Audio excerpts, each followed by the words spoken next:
Hey everyone, welcome back to the channel. So bear with me as I'm fighting some allergies. I may sound a little rough, but I feel just fine.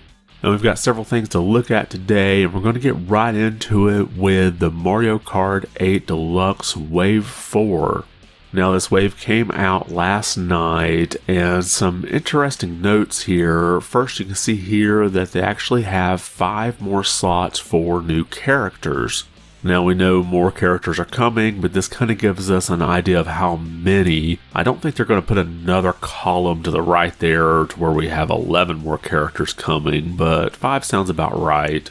And since there are 2 waves left, I would guess we'll probably see 2 characters added into one with 3 added to the other. And you may wonder which characters will be coming. Well, it makes the most sense to me that they would pull more characters from Mario Kart Tour, considering that all of the new tracks they added are in Mario Kart Tour or will be added to Mario Kart Tour. Now sure, a track as it gets introduced may say it's a version from the, say, GameCube, but the track has already been released on Mario Kart Tour, so they're basically just taking that version and importing it into Mario Kart 8 Deluxe and doing some tweaking. So with that idea in mind, I wanted to kind of speculate as to what characters we might see added into Mario Kart 8 Deluxe. Now the character that makes the most sense to me would be Pauline. This is probably one of the most highest profile Mario characters that's not already in Mario Kart 8 Deluxe. But some other characters that are already in Tour that we could see added is possibly Hammer Brothers, Boomerang Bros, Dixie Kong, Captain Toad, Nabbit, and Monty Mole. So it'd be interesting to be driving as Monty Mole on one of those courses where Monty Mole comes up out of the ground and knocks out his brother, I guess. Now some of you may have seen some supposed leaks out there about what characters will be added. Well, I wouldn't trust those sources too much. This coming here from Oatmeal Dome, who does some data mining on Mario Kart 8 Deluxe.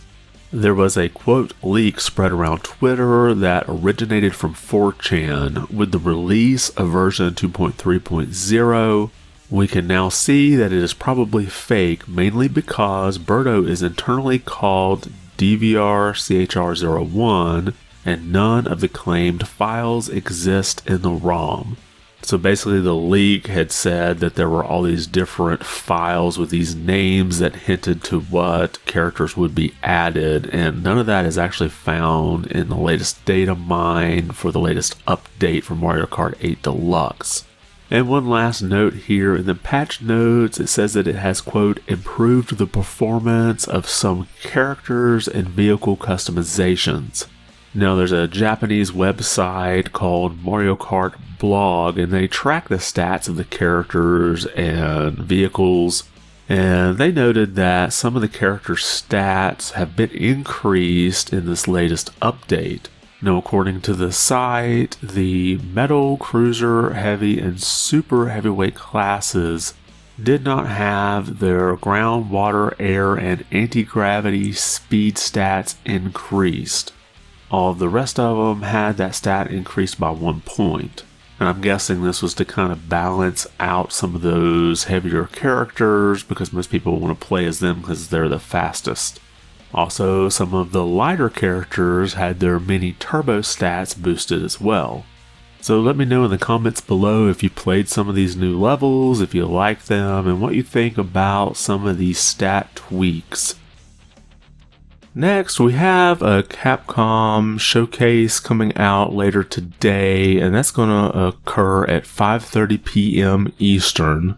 However, there's already been some information that sort of leaked out from this. We have the headline here from InsiderGaming.com, Capcom's Exoprimal to release July 14th, 2023. And if you don't remember what this game is, it's this third-person shooter where you're shooting up a bunch of dinosaurs. It definitely looks interesting, so I'll be interested to see what the showcase gives us as far as information about the game.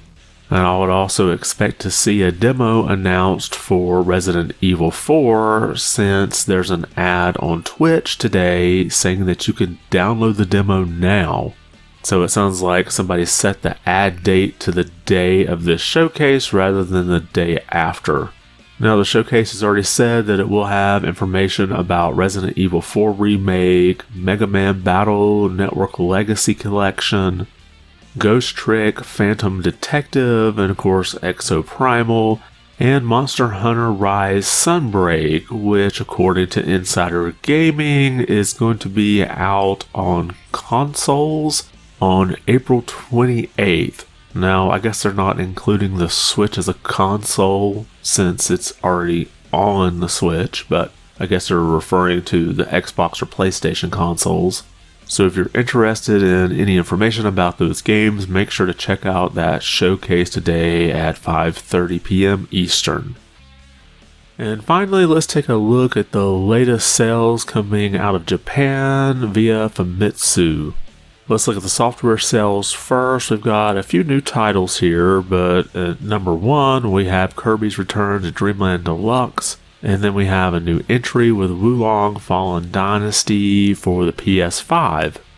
And then we have Pokemon Scarlet and Violet at number 3, and then the PS4 version of Wulong Fallen Dynasty. And then another new entry with Rune Factory 3 Special for the Nintendo Switch, followed by Splatoon 3, and then Octopath Traveler 2 still doing pretty well, so that's good news. Hopefully this continues to keep up the momentum. And then we have the PS5 version of Hogwarts Legacy, and then of course Mario Kart 8 Deluxe is always in there, and then in 10th place we have Metroid Prime Remastered. Now, at first glance, this looks like a bad start for Metroid Prime Remastered, but if you'll remember, that game came out digitally for several weeks before it came out physically. So a lot of people probably already picked up the digital version, which isn't included in this sales number. Now, if the physical release for this in Japan is anything like it was in the US, there seemed to be a lack of supply here at its release. So I expect this number probably to go up next week. We'll keep an eye on that. And now let's flip over to the hardware sales. At number 1, we have the PlayStation 5, followed by the Switch OLED model, and then the PlayStation 5 Digital at 3, and then the original Switch at 4, followed by the Switch Lite. And then again, for the second week in a row, the PlayStation 4 outsells the Xbox Series X and S combined. So the Xbox Series systems definitely just kind of dropping off a cliff in Japan as far as the sales go. And here's our updated graph going back to December of 2021. And you can see the Switch moved up a little bit from last week, where PlayStation 5 sales actually dropped a little bit, but still sold more than the Switch in total. But I would note that the PlayStation 5 outsold all other consoles for the month of February, which marks the first time that it's been the leader for an entire month. And that's all we have for today. Did anything we cover catch your attention? And if you like this video, be sure to give it a thumbs up. And if you haven't subscribed yet, please consider doing so you can get more of these videos into your feed. I want to thank you for watching and be good.